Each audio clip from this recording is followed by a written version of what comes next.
Morning बच्चों, आज जो वर्कशीट हम करने वाले हैं ये वर्कशीट 71 है और ये आपके क्लास 9th की हिंदी मीडियम की वर्कशीट है साइंस की और आज डेट है 23 दिसंबर।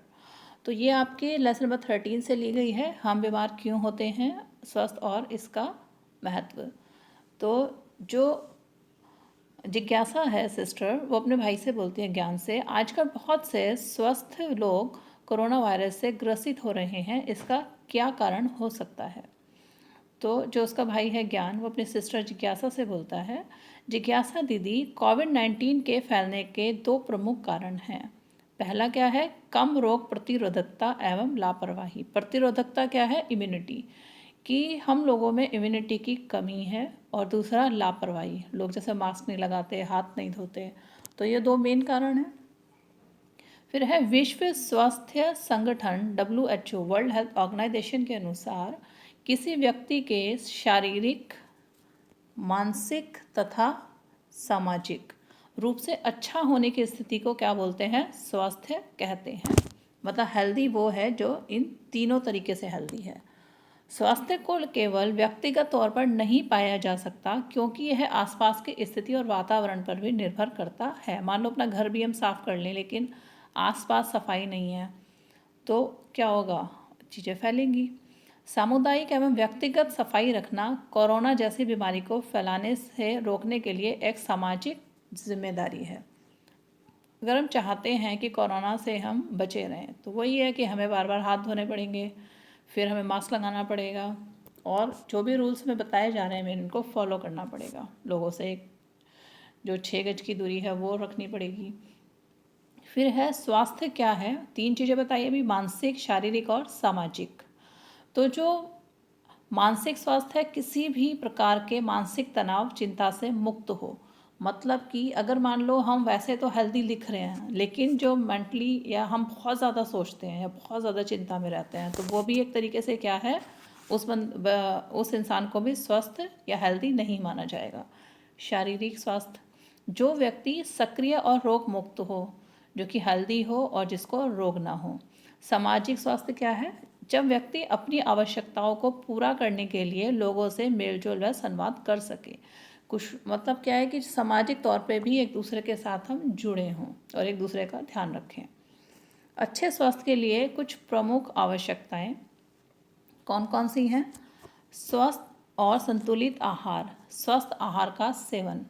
तो अगर हम साफ़ सुथरा और संतुलित बैलेंस डाइट लें, संतुलित आहार लें जिसमें सारे पोषक तत्व हों तो क्या है, हम हेल्दी रहेंगे। व्यक्तिगत और सामाजिक स्वच्छता, हम अपने आप को साफ रखें और आसपास का जो हमारे एरिया है या पड़ोस है या गलियां हैं उनको साफ रखें, जो कि डेंगू के लिए बहुत बार बोला जाता है ना कि आसपास सफाई रखो, गड्ढों को भर दो, खुला मत छोड़ो। सक्रिय जीवन शैली, एक्टिव लाइफस्टाइल हो, जैसे नियमित व्यायाम, एक्सरसाइज करें, और स्वास्थ्य के प्रति जागरूकता, और जो स्वास्थ्य है उसके प्रति जागरूक रहें। अच्छा शारीरिक और सामाजिक वातावरण, इसमें स्वच्छ आसपास, अच्छी स्वच्छता, उचित कचरा प्रबंधन, जो कूड़ा है उसको हम कूड़ेदान में ही डालें, जैसे ग्रीन वाले में वो कूड़ा डालें जो सड़ता गलता है, नीले वाले में वो कूड़ा डालें जो सड़ता गलता नहीं है, जिसको रिसाइकल किया जा सके। स्वच्छ जल शामिल है, तो स्वच्छ जल पीना भी इम्पोर्टेंट है। अच्छे भोजन की उपलब्धता हेतु अच्छी आर्थिक स्थिति। अब नेचुरल सी बात है कि अगर कोई फाइनेंशियली किसी के पास पैसे ही बहुत कम हैं तो जो आर्थिक स्थिति है उसकी वो भी डिपेंड करती है कि अच्छा भोजन, तभी कुछ हद तक मतलब जो है उस पर डिपेंड करता है कि आपकी आर्थिक स्थिति किस तरह की है, फाइनेंशियली आप मतलब कितना स्टेबल हो। स्वस्थ और रोग मुक्त होने में अंतर, जो स्वास्थ्य है, हेल्थ है, और एक है डिजीज़ फ्री, रोग मुक्त होना, तो इसमें क्या अंतर है। कभी रोग मुक्त होने पर भी कोई व्यक्ति अस्वस्थ हो सकता है, जैसे कि एक अच्छा गायक यदि किसी दिन बीमार नहीं है पर वह ठीक से नहीं गा सकता तो हम उसे अस्वस्थ कह सकते हैं। अलग अलग व्यक्तियों के लिए स्वास्थ्य का अर्थ भिन्न भिन्न होता है। जैसे एक संगीतकार के फेफड़ों में ऑक्सीजन धारण करने की असाधारण क्षमता होती है और नर्तक अपने शरीर को अलग अलग कठिन मुद्राओं में खींच सकता है। यह हर किसी के लिए संभव नहीं है, पर हम यह नहीं कह सकते कि अन्य लोग स्वस्थ नहीं हैं। मतलब उनके अंदर कुछ खासियतें हो सकती हैं, उनका अपना कुछ इम्यून सिस्टम स्ट्रांग हो या कुछ पर्टिकुलर चीज़ों पे उन्होंने महारत हासिल कर ली हो। लेकिन ऐसा तो नहीं कह सकते ना कि अगर और लोग उस तरीके से नहीं हैं तो वो स्वस्थ नहीं है। दूसरे शब्दों में रोग मुक्त होने का अर्थ यह नहीं है कि व्यक्ति स्वस्थ ही है। इसके विपरीत एक रोगग्रस्त व्यक्ति अस्वस्थ भी होता है। यह हमारी कार्य क्षमता को बढ़ाता है। अच्छे स्वास्थ्य का महत्व क्या है? यह हमारी कार्य क्षमता को बढ़ाता है और हमें अपनी गतिविधियां करने में मदद करता है। यह हमें आसानी से सामाजिक और मानसिक दबाव का सामना करने में मदद करता है। यह हमारे जीवन को आनंदमय बनाता है। केवल एक स्वस्थ व्यक्ति ही खुश रहकर समाज में अपना योगदान दे सकता है। हमें अच्छा स्वास्थ्य केवल अपने लिए ही नहीं बल्कि समाज और देश के लिए भी चाहिए, क्योंकि जैसे आजकल कोविड-19 में या कोरोना टाइम में चल रहा है, जब तक हम सब रिस्पॉन्सिबल नहीं बनेंगे, जागरूक नहीं होंगे, तो क्या है, ये फैलता ही रहेगा, है ना, क्योंकि ये तो एक दूसरे से फैल ही रहा है। तो नॉर्म्स फॉलो करने ज़रूरी हैं। स्वास्थ्य क्या है, इसका क्या महत्व है, तो ये ऊपर डेफिनेशन दे रखी है।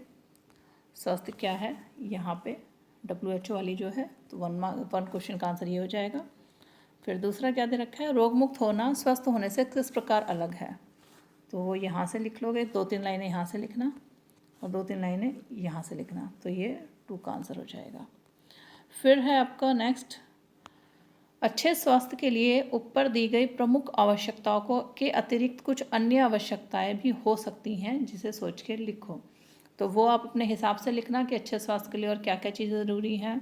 इस तरीके से जैसे आप डेंगू के बारे में लिख सकते हो कि डेंगू से बचने के लिए क्या क्या करना चाहिए, या किसी पर्टिकुलर जो विटामिन हैं वो किस डिजीज़ में खाए जाते हैं तो वो किस तरीके से स्वस्थ रहा जा सकता है, या और जो भी तरीके हैं जैसे माइंडफुलनेस है, वो भी एक मानसिक तौर पर अपने आप को शांत रखने का एक तरीका है। स्वास्थ्य में मानसिक, सामाजिक व भावनात्मक पहलू क्या है। स्वास्थ्य का मानसिक और मतलब यही है कि जो तीनों के ऊपर बेस्ड करके लिखना है, ठीक है, इसमें से लिखोगे मेन। इसको बस एक तरीके से अपनी लैंग्वेज में लिखना है कि जो स्वास्थ्य है उसमें मानसिक, सामाजिक और भावनात्मक किस तरीके से आपस में जुड़े हुए हैं। तो वही है कि जो बंदा मानसिक तौर पे फिट है वही सामाजिक तौर पर फिट होगा, और उसका जो इमोशनल लेवल है, भावनात्मक लेवल है, वो समाज के साथ जुड़ा होगा। तो अपनी केयर करेगा तो समाज की भी करेगा, अपने आसपास के लोगों की भी करेगा। तो नेचुरली वो जो भी सारे रूल्स हैं जिनसे कि स्वस्थ रहा जा सकता है या लोगों को स्वस्थ रहने में मदद की जा सकती है, वहाँ पे वो हेल्प करेगा। तो ये अपने आप लिखना है, इसका कोई स्पेसिफिक आंसर नहीं है। इसको ऊपर से यहाँ से थोड़ा सा उठाना और कुछ अपने हिसाब से लिखना, तो ये अपने आप ही लिखना है आपको, ठीक है। ओके बेटा, थैंक यू।